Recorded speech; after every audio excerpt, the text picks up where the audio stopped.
सिंह राशि वालों, इस ब्रह्मांड में जब जब भी कोई बड़ी अघटनीय घटना होती है या फिर इस पृथ्वी पर कुछ बड़े उलटफेर होते हैं, तब तब निश्चित रूप से आकाश में ग्रहों की परिस्थितियों को हमने बदलते देखा है। एक बार फिर से ये पूरा ब्रह्मांड बहुत बड़ी हलचल, बदलाव का साक्षी बनने जा रहा है।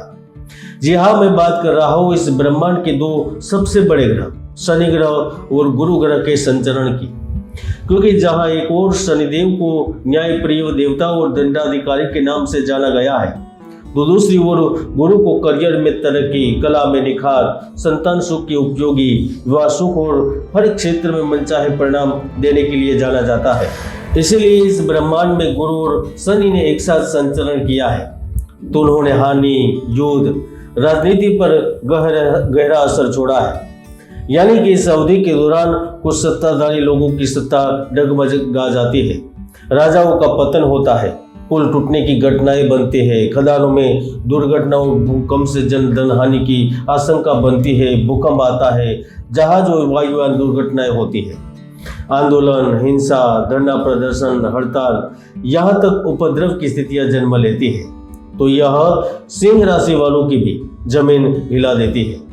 सिंह राशि वालों, जहां एक और शनि ग्रह अभी वक्री अवस्था में चल रहे हैं और उन्होंने 4 अक्टूबर 2025 के दिन गुरु के ही नक्षत्र पूर्वा भाद्रपद नक्षत्र में प्रवेश किया है, जो अगले 20 जनवरी तक इसी नक्षत्र में स्थिर होंगे।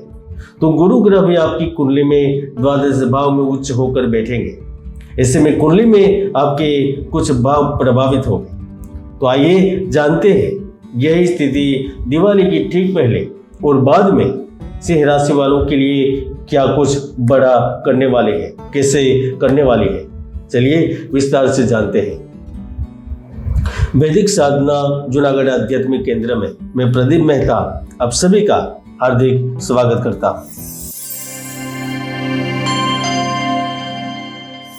सिंह राशि के जातक शनि की दैया से गुजर रहे हैं और गुरु ग्रह अतिचारी होकर बुध ग्रह की मिथुन राशि को छोड़कर चंद्र की कर्क राशि में पहुंचेंगे। तो सबसे पहले तो आपके जीवन में चल रहे सभी परेशानियों को खत्म कर देंगे। आपने देखा होगा जब शनि ग्रह 28 अप्रैल से उत्तरा भाद्रपद नक्षत्र में प्रवेश किए थे, तो नौकरी में अवनति, परेशानी और बाधाएं आ रही थी। आपके जीवन में हाहाकार उत्पन्न हो गया था। आप सर्विस में सावधानी से काम कर रहे थे, फिर भी कुछ न कुछ समस्या आपके सामने खड़ी हो जाती थी। आप अपने काम पर ज्यादा ध्यान नहीं दे रहे थे, ऐसा नहीं था। आप मेहनत भी कर रहे थे, प्रयास भी कर रहे थे, लेकिन आपकी मेहनत बेकार जा रही थी। खर्च अधिक हो रहे थे, यहाँ तक अप्रिय स्थान की यात्रा और वहां से चोटिल होना और अधिकारों का हनन हो रहा था। लेकिन जब भाग्य और रत्नात्मकता के स्वामी गुरु अपने परम उच्च राशि में आपके द्वादश भाव में संचरण करेंगे, तो आपके लिए बहुत बहुत बहुत कुछ करेंगे। क्यों करेंगे? क्योंकि वह 12वें भाव में बैठे हैं, यानी कि बाहर में, यानी कि घर से दूर विदेश में बैठे हैं, तो उसका बुरा प्रभाव आपके लिए हो ही नहीं सकता। तब नौकरी, कार्य, व्यापार में अवसर उपलब्ध होंगे। भूमि एवं भवन संबंधित कोई समस्या है तो अब आसानी से सुलझ जाएगी। मानसिक तौर पर भी आप शांत रहेंगे। व्यापार में आपको मनचाहा लाभ प्राप्त होगा। गुरु की दृष्टि चतुर्थ भाव पर पड़ने से आर्थिक स्थिति में मजबूती आएगी। रुकी हुई आय है, उनका आगमन होगा। आपने जो प्रोजेक्ट पूर्ण कर दिए हैं, उस प्रोजेक्ट में रुके हुए पैसे वापस मिलेंगे।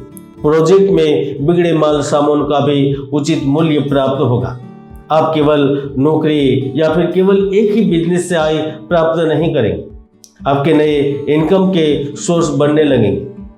दिवाली से ठीक पहले ही आपकी आर्थिक स्थिति बदलने लगेगी। गुरु 12वें भाव में स्थित है, जो विदेशी संपर्क और अप्रत्याशित लाभ का प्रतिनिधित्व करता है। और गुरु यहाँ पर विदेशी यात्रा, विदेशी व्यापार और अंतर्राष्ट्रीय स्तर पर अवसरों के द्वार खोल देता है। आयात निर्यात के क्षेत्र में बड़े सौदे होंगे। कुछ ऐसे अधूरे कार्य जो विदेश में आपके लिए रोड़ा बन रहे थे, तो वह कार्य संपन्न होंगे। इसमें भी अगर जो व्यक्ति विदेश में IT सेक्टर, मीडिया, डिजिटल कार्य, होटल, भोजन, रेस्टोरेंट, यातायात, लॉटरी, गैस या किराने व्यापार से जुड़ा हुआ है तो दिवाली से ये सफलता की उस शिखर तक पहुंचने वाले हैं जहां पर पहुंचने का आपका सपना होता है। गुरु की सप्तम दृष्टि रिपु भाव पर है जो प्रतिस्पर्धा में जीत और शत्रु के बल को कम करेंगे। जो शत्रु आपको कदम कदम पर ठोकरें मारने का प्रयास कर रहा था वह स्वतः ही दूर चला जाएगा। जो लोग पहले आपको हल्के में लेते थे वही लोग आपको अब गंभीरता से सुनने लगेंगे। आपके आसपास के लोगों के साथ कार्यस्थल पर सहकर्मियों के साथ लाभदायक संबंध बनेंगे और नवीन संबंधों से लाभ प्राप्त होगा। गुरु जब द्वादश भाव पर पहुंच रहे हैं तो उन्होंने एक काम तो सुनिश्चित कर लिया है, वह सिंह राशि के अधूरे प्रेम को भी पूर्ण करवाएंगे और उनके लिए प्रतियोगी, प्रशासनिक और वैवाहिक जीवन में अवसर उपलब्ध करवाएंगे।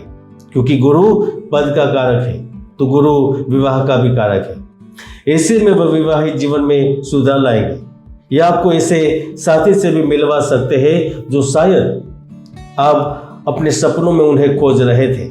यानी कि महत्वपूर्ण व्यक्ति से संबंध बनने के योग बनेंगे और यह स्थिति आपके जीवन में एक नई संभावनाओं को जन्म देती है। दोस्तों, मैं हमेशा से ही कहता हूँ कि ज्योतिष के कई महायोग है जो व्यक्तियों को जीवन की बुलंदियों पर पहुंचा देते हैं, तो कोई दुर्योग भी है जो व्यक्ति की भरपूर मेहनत को सफल नहीं होने देते। इसलिए कुंडली विश्लेषण अवश्य करें क्योंकि समय पर इन्हीं योगों को जानकर उपाय कर सकते हैं। कुल मिलाकर दिवाली की ठीक पहले और ठीक बाद निश्चित रूप से कुछ बड़ा होने वाला है। जानकारी अच्छी लगे तो कमेंट में बताएं। जय गुरुदत्त, जय गिरनारी।